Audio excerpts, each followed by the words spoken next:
ऐसे गाना गा सकता हूँ ना? तो आप हल्ला करके बताइए। हाँ ना, देखिए हम परिवार वाले आदमी हैं ना, तो हम बहुत कुछ देखते हैं। जेकर शादी नहीं खेल वो कनी के तो सब बांठा घूमा तरह से ने ओने एमे कितना लोग के बियाह नहीं खेल तने हाथ उठाई बोलो। आय माई ई मोय जवर नोड़ुए बकारी। अरे जब सब जना के बियाह नहीं खेल तो हइलो आसमान से आइल बा का, इलो अंतरिक्ष से नीचे आ गइल बा।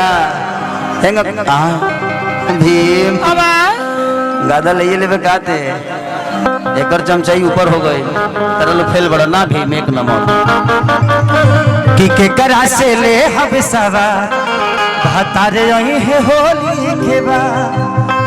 अरे देवरा तो कोई सहा कैसे रहब भगवा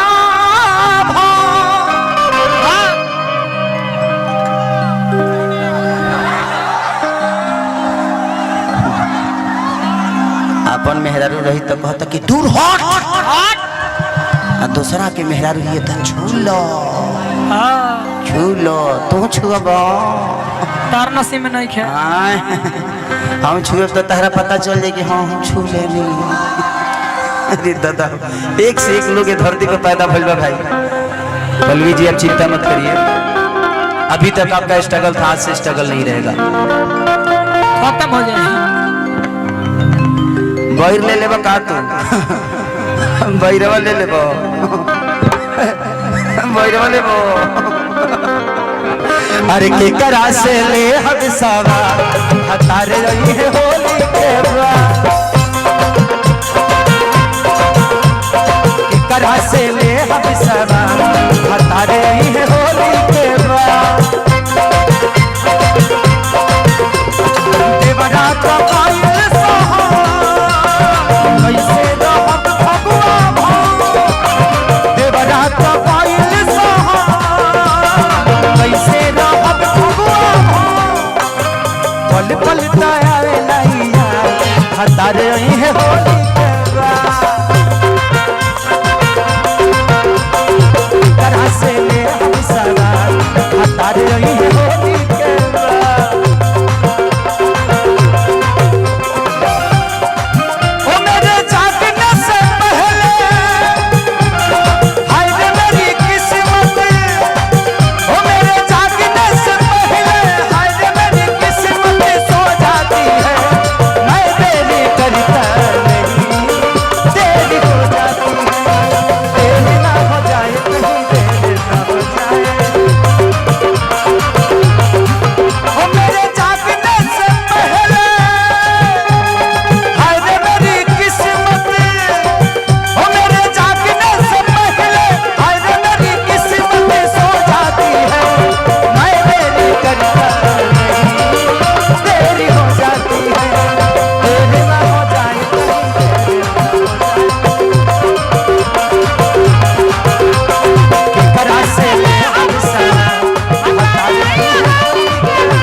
औरत कहती है क्या कहती है?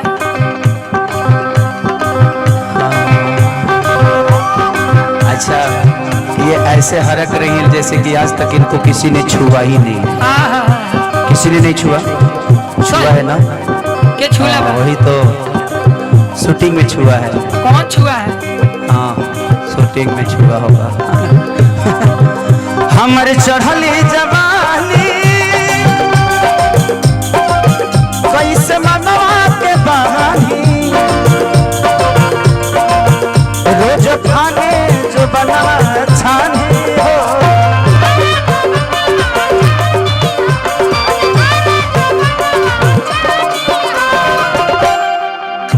मेहर के परेशानी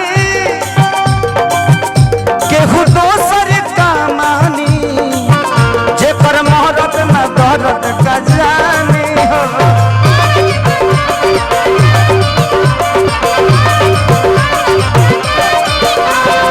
के डाली फसल में खाद, के डाली फसल में खाद हतारे रही है होली के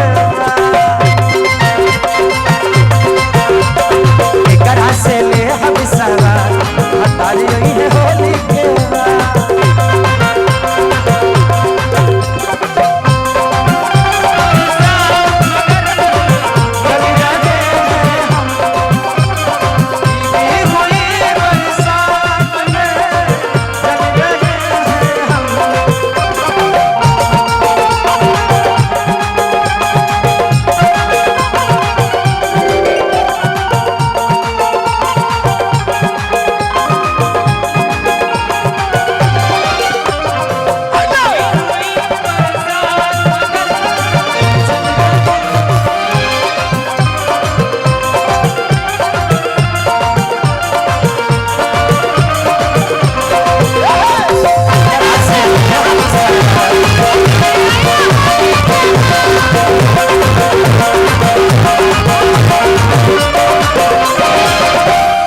और इतने लास्ट में कहती है क्या कहती है कि कौन जवार है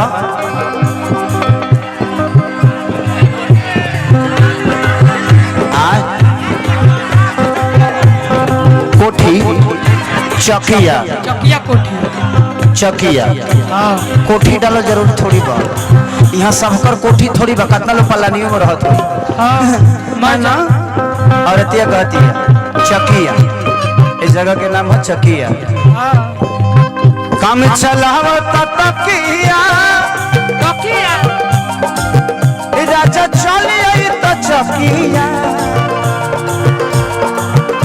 एक भगावता बबुआ खेसारी हो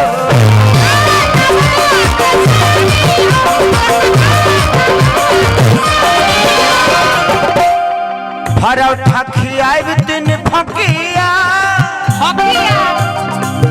कुछ रागे न बकिया अरे बहिन खाई देख होली में आफत बभारी हो